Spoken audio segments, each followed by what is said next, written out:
sou Cris Prata, terapeuta, e vim conversar com vocês hoje de uma maneira muito tranquila, né, sobre a amamentação. Esse mês houve no comecinho do mês de agosto, uma campanha muito linda de muitas celebridades, todo mundo colocando foto, amamentando, né, as mulheres super felizes, realizadas, falando da amamentação, da importância da amamentação, os médicos colocando, as pediatras, né? Nós sabemos que a amamentação, ela é imprescindível para o ser humano, né? É uma coisa natural, abençoada por Deus. E todo o vínculo que é criado com o bebê é realmente lindo. Muito, muito lindo.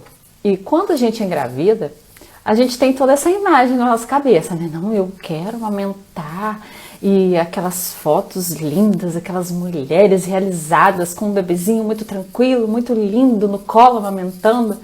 Então, durante a gravidez a gente vai alimentando essa expectativa e essa perfeição, né?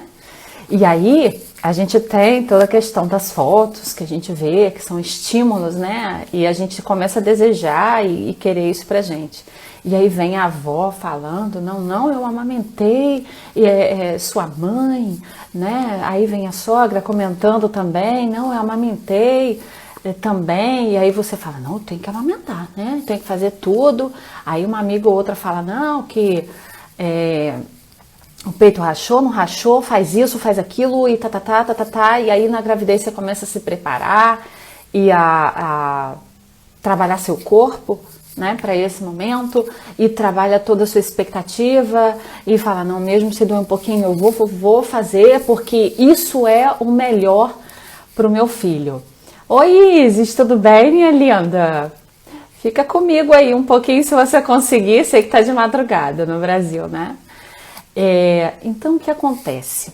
Eu quero conversar um pouco com você sobre a minha história na amamentação. E quero que você reflita um pouco sobre o que você pensa sobre isso, para você mesmo e até para você aconselhar algumas amigas que possam passar essa situação, tá? Então, eu passei por tudo isso. Eu sou mãe da Gabriela, de 9 anos, e mãe do Felipe, de 1 ano e meio. Eu tive toda essa preparação que eu contei para vocês, né? Toda a influência da sociedade, das minhas crenças, daquilo que eu achava que ia ser melhor para os meus filhos. E as crenças, elas são como um castelo de areia, né? Elas são muito fortes, elas norteiam muito a nossa vida, mas elas também são muito frágeis. Então é sempre bom a gente estar questionando as nossas crenças para o benefício próprio e para o benefício de quem a gente ama de verdade, nesse caso, dos nossos filhos, né? Você está amamentando, Isis, que legal! Então a gente vai poder fazer uma troca legal aqui. Vim contar a minha história sobre a amamentação e que legal que você está aí, que a gente pode bater um papo aqui. Então, como é que aconteceu? A minha primeira filha, Gabriela, 9 anos, eu consegui começar a amamentá-la direitinho. Quando ela tinha mais ou menos 1 mês de vida, eu comecei a notar uns sintomas de refluxo nela, levei a pediatra e a gente começou um tratamento e a gente viu que ela tinha alergia a leite, tá? Olha, gente, ontem eu fui fazer um vídeo pra vocês, terminei com uma tosse horrorosa. Porque o que acontece? Eu vou falando, minha boca vai secando, então hoje eu vou parar pra beber água, tá? Segura aí. Então, o que acontece? A Gabriela eu amamentei, aí eu fui amamentar. A bateria aqui, gente. Oh, meu Deus do céu. Eu amamentei a Gabriela até os 6 meses. Por recomendação médica, a médica falou, olha, Cris, não dá. Você vai ter que suspender o leite materno. Porque no caso da sua filha, é o melhor para ela. Porque o que acontecia? Ela tinha muito refluxo. E ela não estava se dando bem com o meu leite, né? Então, nesse momento você fala, meu Deus, como que uma coisa natural que vem de mim, quer dizer, minha filha foi gerada dentro de mim, como é que pode não ser o melhor para ela? Então, a Gabriela foi até os 6 meses, tá? no peito, né? E ela não tomou leite. E ela não aceitou as fórmulas, ela foi criada na fruta, no suco de fruta bem grosso, porque ela não aceitava os leites, as fórmulas, tinha que jogar tudo fora. E aí, o que aconteceu? Quando eu tive o Felipe, eu alimentei as mesmas expectativas. Eu quis amamentar, eu quis ser essa oportunidade. Então, o que aconteceu?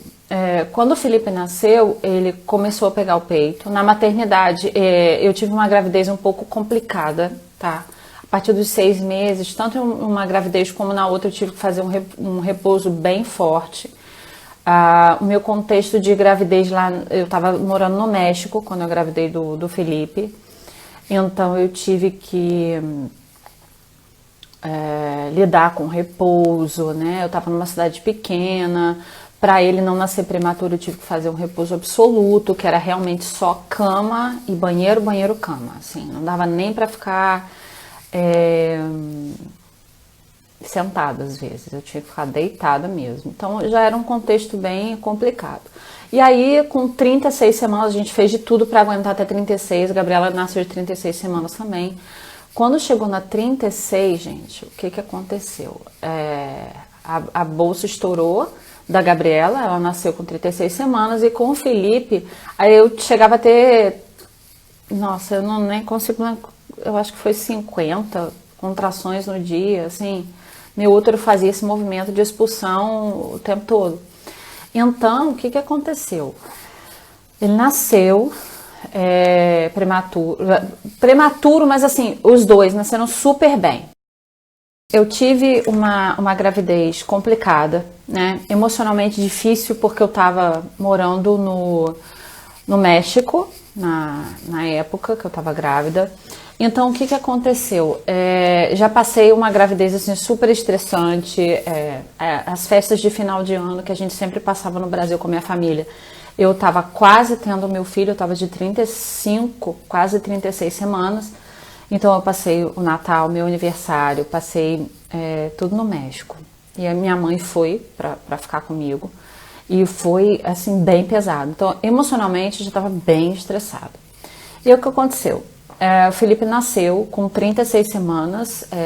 Meu útero já estava fazendo... a contração já estava muito grande. Os médicos ficaram com medo de que meu útero abrisse, porque eu já tinha uma cesariana da Gabriela. Então, com 36 semanas certinho, eles falaram, não, Cris, vamos fazer a cesárea, porque já não dá. E eu já não estava aguentando mais, gente. Era muita dor, era muita contração. Eu já estava que eu não via a hora. Então, o que aconteceu? Quando o Felipe nasceu, com 1 semana de vida, eu já comecei a ver sintomas de refluxo nele e já acionei os pediatras de lá, porque a Gabriela teve refluxo. Então, o que aconteceu? Comecei o tratamento, tá? E ele, assim que ele nasceu, eu não tive leite. Deram uma fórmula no hospital que eu não sei qual foi. Devia ter anotado, né? Não sei, fica de experiência para vocês. Se for necessário alguma fórmula quando o bebê nascer, por favor, peça para anotar o nome e saber direitinho o que estão dando, porque isso é importante para depois, tá? E o que aconteceu? Eu tinha fixo na minha cabeça que eu queria amamentar. Então, assim, eu fiz todo o esforço para amamentar. E o Felipe passava muito mal, gente. Assim, era um refluxo bem complicado. Era muito vômito. Ele mamava inquieto. Depois logo depois que ele mamava, ele vomitava assim, uma quantidade grande, bem grande. E aí eu comecei a acionar tudo que é pediatra. Eu morava numa cidade pequena. Chegou um ponto que eu falei, não tem condição, eu preciso de um gastropediatra. Eu acho que ele tinha 20 dias, não me lembro direito as datas, mas assim, eu saí da cidade que eu estava e fui para uma outra cidade que era 5 horas dali para buscar uma gastropediatra que disseram que era muito boa. E ela falou, Cris, se você quer continuar dando leite para o seu filho, dando peito para o seu filho, que ela disse que era o melhor, ela falou, olha, você vai ter que tirar os principais alergênicos. No caso foi trigo, soja, leite e ovo. Gente, eu comia ovo, assim, eu como ovo, assim, 4, 5 ovos de manhã.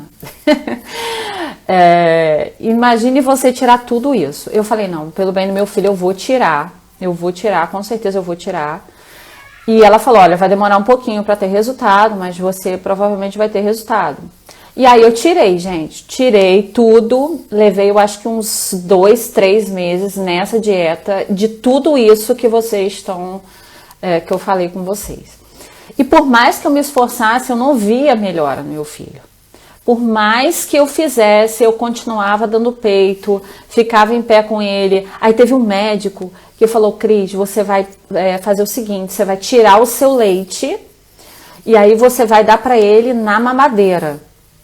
Gente, que desespero, meu Deus, eu levava o dia inteiro com aquela bomba no peito e tirando aquilo. Eu não conseguia fazer outra coisa da minha vida, era só tirar leite do peito e guardar. E aí quando eu conseguia a dose que ele tomava, já estava na hora de dar para ele, e aí eu já tinha que começar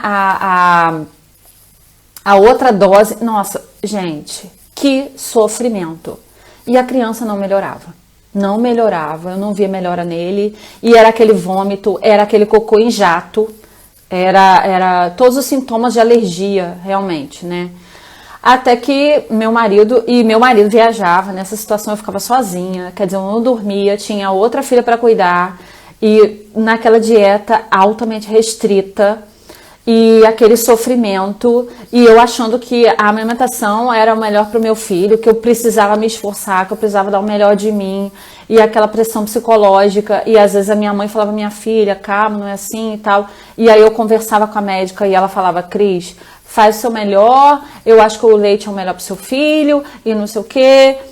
E aí eu continuei buscando os médicos e tudo. Chegou um ponto que um dos médicos falou, olha, seu filho tem um estreitamento do estômago para o intestino.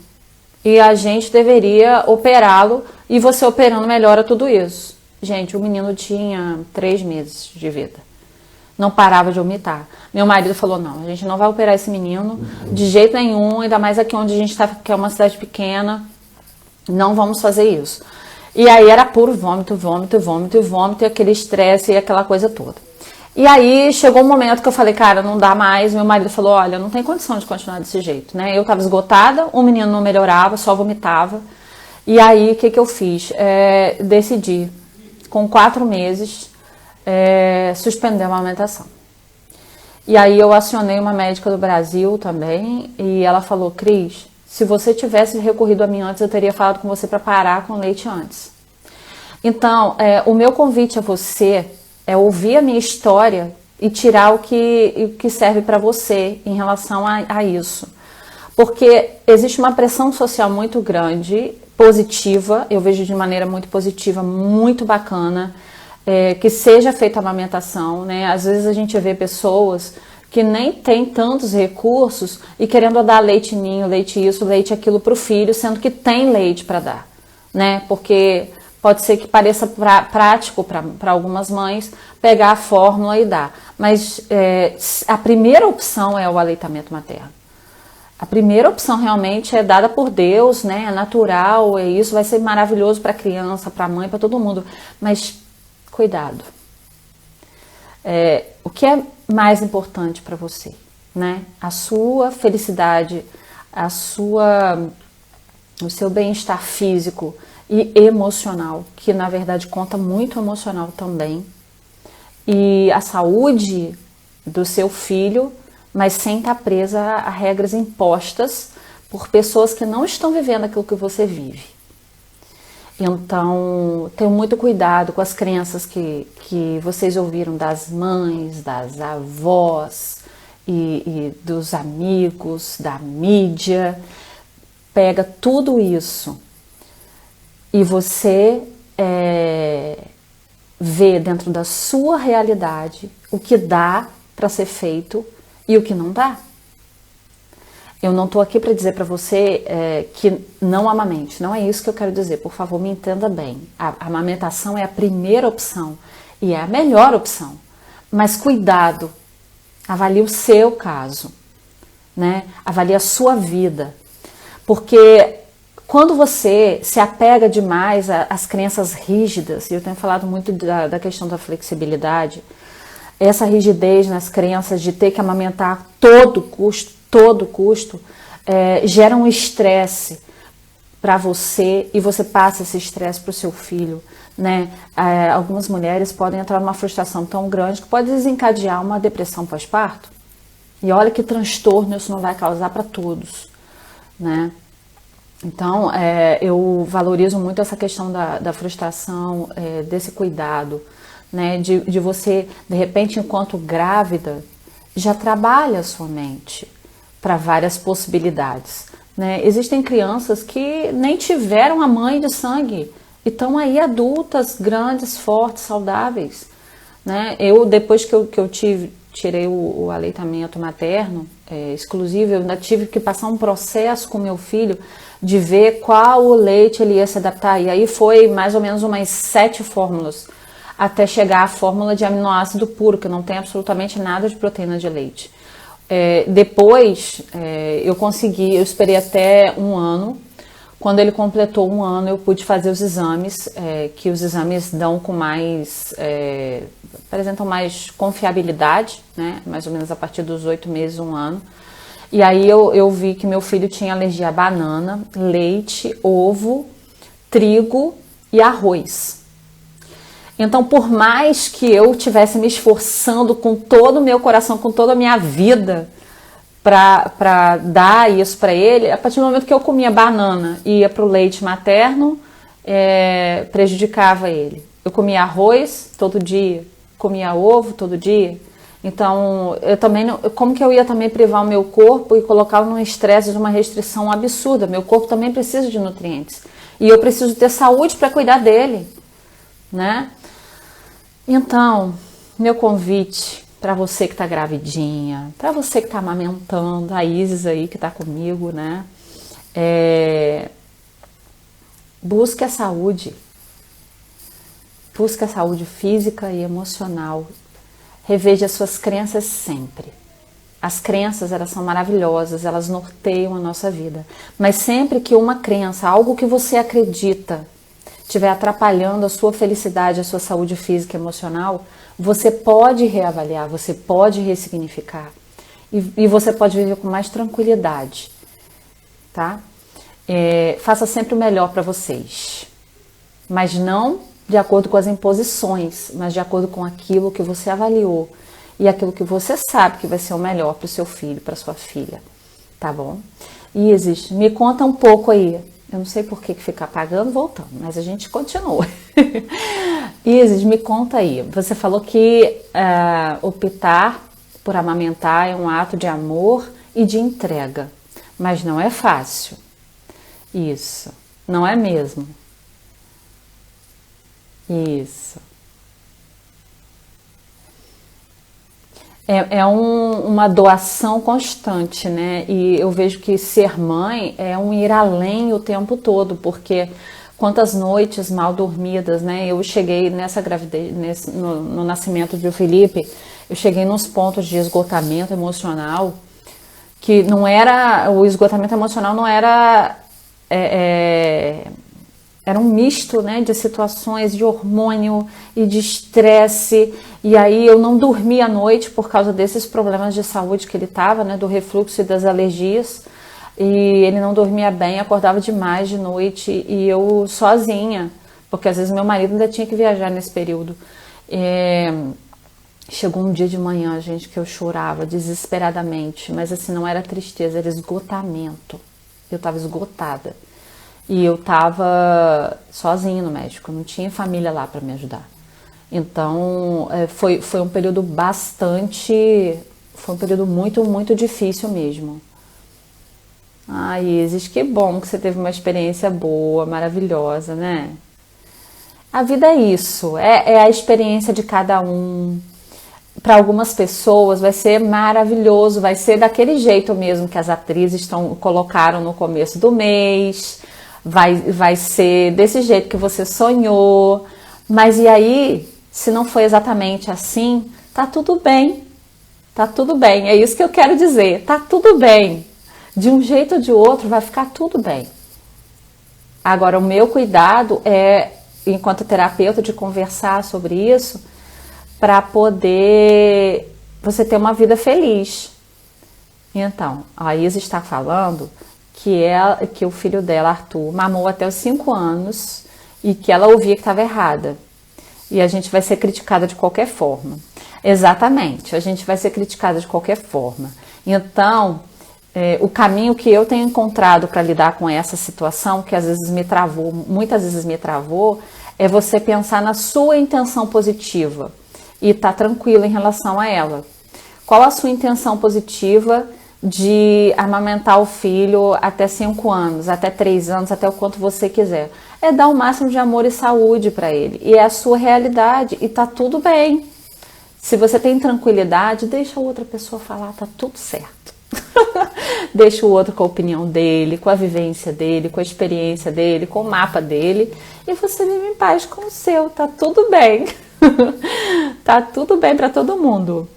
Pedro tá com 1 ano e meio. Isso.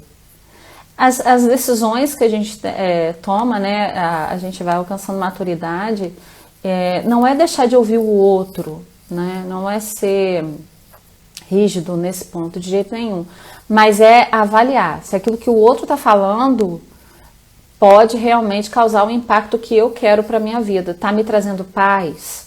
Tá trazendo saúde para mim? Saúde para o meu filho? Como é que a gente está lidando na madrugada? Enquanto aquelas vozes estão dormindo e eu estou passando sozinha aquela situação, como que essas opiniões estão surtindo efeito? Elas estão me ajudando ou elas estão me paralisando? Elas estão me trazendo paz, alegria, confiança ou elas estão me trazendo dor? São essas as questões que a gente precisa levantar. Eu, enquanto terapeuta, o meu papel é ajudar a pessoa a sair de uma falta de conhecimento, de opiniões perdidas e chegar no autoconhecimento, na realidade que você quer, na tranquilidade que você quer. Jamais impor, né? Isso é certo, aquilo é certo. Não, é te ajudar a ser mediadora de uma situação às vezes conflitante, embaraçosa, complicada, para chegar num estado de tranquilidade. Então eu convido você, se você está grávida, para você ir questionando as suas crenças em relação à maternidade, em relação à amamentação, porque muitas opiniões vão surgir, você precisa estar preparada e madura para isso, para ouvir, mas para selecionar aquilo que você vai querer seguir para você, aquilo que você acha que é importante para você, aquilo que não é, e estar aberta a mudar, né? Porque a rigidez não faz bem, não faz bem pra gente. Então, hoje eu posso achar que eu não quero amamentar, amanhã eu posso querer amamentar, né? Isso. Isa está falando aqui. Qualquer escolha da mãe é o melhor para o seu filho. Não devemos criticar a forma de cada mãe criar o seu filho. Com certeza, cada uma tem a sua experiência de vida, cada um tem a sua história e cada um sabe quando o calo aperta na madrugada, né? Então, as vovós que estão ouvindo, todo mundo quer ajudar, mas não quer impor a sua regra, porque só aquela mulher sabe o que ela passa na madrugada, os desesperos de querer ver o filho melhorar e não conseguir, né? Então, sejam amorosas. Às vezes na minha vida eu ouvi algumas coisas que eu falei, meu Deus do céu, essa mulher não sabe que eu passo na madrugada, por que ela tá falando isso? Mas deixa a outra pessoa com a vivência dela, né? Sim, a amamentação ou mamadeira tem muito amor. E isso é você escolher o que é melhor para o seu filho, né? E para você dentro do contexto que você vive. Obviamente que apoiada pelos médicos, apoiada por uma busca de fazer o melhor que pode dentro de cada situação, com responsabilidade, ouvindo o pediatra da sua confiança, buscando apoio psicológico se você sente que ou na gravidez ou logo após o nascimento do bebê, você sentir que não está bem emocionalmente, é muito importante para todos, por amor a você mesmo, à sua família e ao seu bebê, buscar ajuda psicológica, tá bom? Se alguma mãezinha que está ouvindo esse vídeo, eu vou deixar gravado, precisar de ajuda, eu estou à disposição como terapeuta, como amiga, como mãe que passou por tudo isso também. Vocês podem mandar direct que eu vou responder na medida do possível. E se preparem para serem flexíveis, para mudar de ideia se for preciso, quantas vezes for preciso, sempre por amor a vocês mesmas, à família e ao filho, que é o mais importante, né? Pela saúde física e mental de todos. Isis, foi um prazer falar com você. Você está aí na madrugada, acordada, né? Mas esteja aí com seu filho, cuidando. Parabéns pela mãezona que você é. E desejo muita saúde para você, para o seu filho e para todas as mamães que ouvirem esse vídeo. E peço a vocês que compartilhem, né? Para poder tirar essa rigidez de pensamento e lidarem melhor com a fantasia de ser mãe que a gente cria e com as frustrações reais que às vezes aparecem pelo caminho e que a gente possa lidar com isso de uma maneira mais natural. Olha só que legal a participação da Isis, né? Dando mamar de madrugada, eu aqui já tô de dia, tá bom? Então, um beijo grande para vocês. Espero que vocês tenham gostado desse papo descontraído, né? De mamãe de verdade, tá bom? Sem idealizações, né, gente? Mas vivendo, eu amo os meus filhos e faço tudo de verdade por eles, tudo. E sempre revendo as minhas crenças, sempre buscando aquilo que eu julgo ser melhor. E sempre mudando de ideia, sempre que preciso, tá bom? Aquela música, né? Eu prefiro ser essa metamorfose ambulante do que ter aquela velha opinião formada sobre tudo. Então, gente, se abram a mudar de crença sempre que for preciso, tá bom? Mudar de ideia sempre que for preciso. Um beijo, Isis. Fiquem com Deus.